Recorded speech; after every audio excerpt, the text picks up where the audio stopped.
By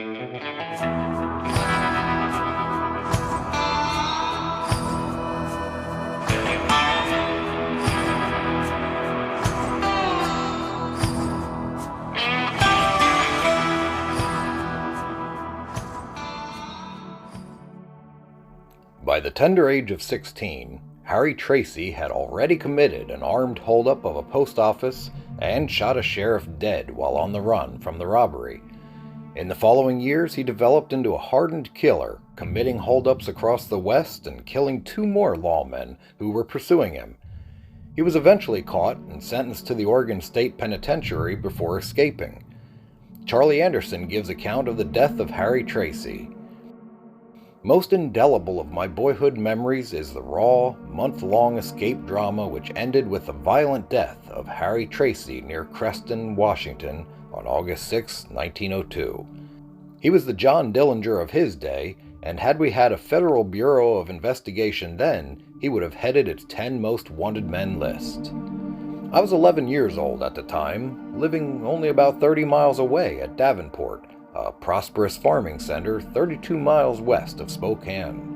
It is the county seat of Lincoln County, which for many years has ranked second nationally only to adjoining Whitman County in total wheat production. Davenport was a quiet town of about 1,500 population, and we were quite proud of it. We had good wooden sidewalks, the streets were wide, and though dusty, were kept quite free of rocks, bottles, and debris. Why, we even had a few brick buildings. A man then could buy a good drink of whiskey in any of the town's saloons for 10 cents. The red light district was well controlled and was accepted with no opposition. Farmers in the surrounding area were prosperous, hard-working men who had depended almost entirely on hired men's muscles and those of their numerous horses and mules for power. The more prosperous and progressive among them were using new fandangled combined harvesters that hot summer of 1902, pulled by as many as 36 horses or mules. I had my first job in Davenport, working in a second-hand store for 25 cents a day. But that was real money in those days, when a quarter would buy 6 loaves of bread, and 35 cents enough round steak for our family of 8. My father, a Virginian who had been a captain in the Confederate Army, was county auditor. I well remember his coming home one day early in July 1902 and telling us that news had just been received by telegraph that Harry Tracy, one of 2 murderous convicts who had escaped from the Oregon Penitentiary at Salem on June 29th, had been seen in the Seattle area. Everyone downtown, he told us, was wondering if he might be headed toward our part of the state. Father must have considered it a likely possibility because he warned all of us not to answer a knock at the door unless we knew who it was on the other side. My mother, a soft-spoken woman who was born in Missouri and crossed the plains in 1852 in a covered wagon, was terribly upset. She was worried about our family's safety and, laying aside her patching of my knee breeches and long stockings, just sat there in a troubled daze. From then on, our quiet little town was constantly on nervous alert.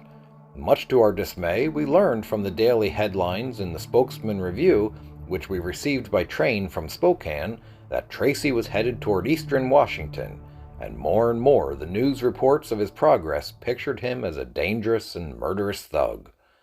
And sure enough, he arrived in our area on August 3 near Creston, about 30 miles north of Davenport.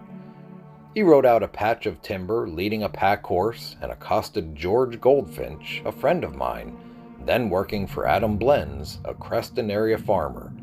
George, 17, was out on a Sunday afternoon horseback ride.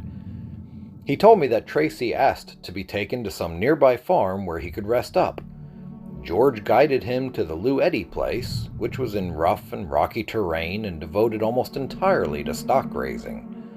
Walls of lava rock surrounded the house and outbuildings in a wild and harsh manner.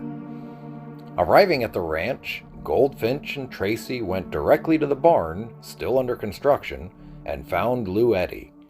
Tracy explained to him that he had no money but would work for his keep and either have his horses reshod or trade them for 2 others fit to travel.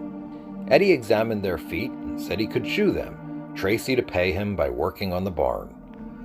Goldfinch then wanted to leave, but Tracy objected for fear he would give information about his whereabouts. He finally agreed to let him go, threatening to kill his mother if he revealed where he was. Now, Tracy was armed with a .30-30 Winchester and a .45 Colt, so his threat was well backed. Tracy turned out to be good help. His unwilling employer later reported that he was sociable, agreeable, and an incessant talker. He spoke intelligently about the news of the day, but expressed a great dislike for bankers and moneylenders. He slept outside because the weather was hot, about 6 feet from Eddie's brother Gene. But he kept his rifle within easy reach and always was on the lookout for trouble. Goldfinch returned to the Eddie Ranch Tuesday morning to learn what had transpired. Tracy again allowed him to leave, probably because he planned to take off the next day for Canada or his old haunts in Wyoming, where for a short time he had been a feared member of Butch Cassidy's Wild Bunch. Instead, he stayed with the Eddies a third day. The delay cost him his life. Meanwhile, Goldfinch had come to an agonizing decision. Early Wednesday morning, he went to Creston and notified Sheriff Gardner of Davenport that Tracy was at the Eddie Ranch. A section foreman who was in the telegraph office overheard his exciting news. Eager to collect the large reward for Tracy's capture, dead or alive, he immediately contacted 4 crack-shot hunting friends to form a posse. These private enterprise bounty hunters arrived at the Eddie Ranch about 6:30 p.m., separated, and approached the farmstead from different directions. What happened next was reported in the August 7, 1902, the Spokesman newspaper. Sighting the men and securing his rifle, Tracy sought cover behind a haystack, escaping several bullets, then broke for a large boulder lying on the edge of a wheat field.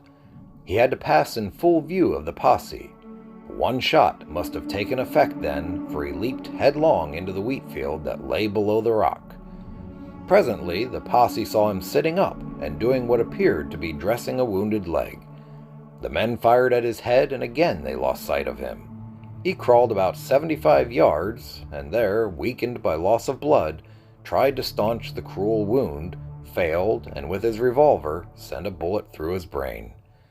By this time, dark had fallen, and the posse, unaware of the seriousness of his wound, and fearing his silence that would lure them into a deadly ambush, posted themselves to prevent his escape, and patiently awaited for the dawn, by which time 50 or more armed men had also arrived.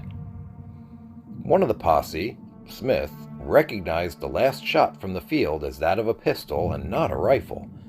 He had wanted to go down immediately to investigate, but was dissuaded by his friends. Shortly after daylight the next morning, of the scores of armed men present, only Smith and Dr. Lanter had the guts to follow Tracy's crawl path to his body. The body was found face down with a revolver under the face and blood everywhere. Tracy's body, wrapped in a tarpaulin, was brought to Davenport about noon the next day and carried through crowded streets. I remember his stiff corpse was on the floor of a livery stable hack pulled by 2 horses, driven by another of my friends, Archie Hopple. He was a little older than I.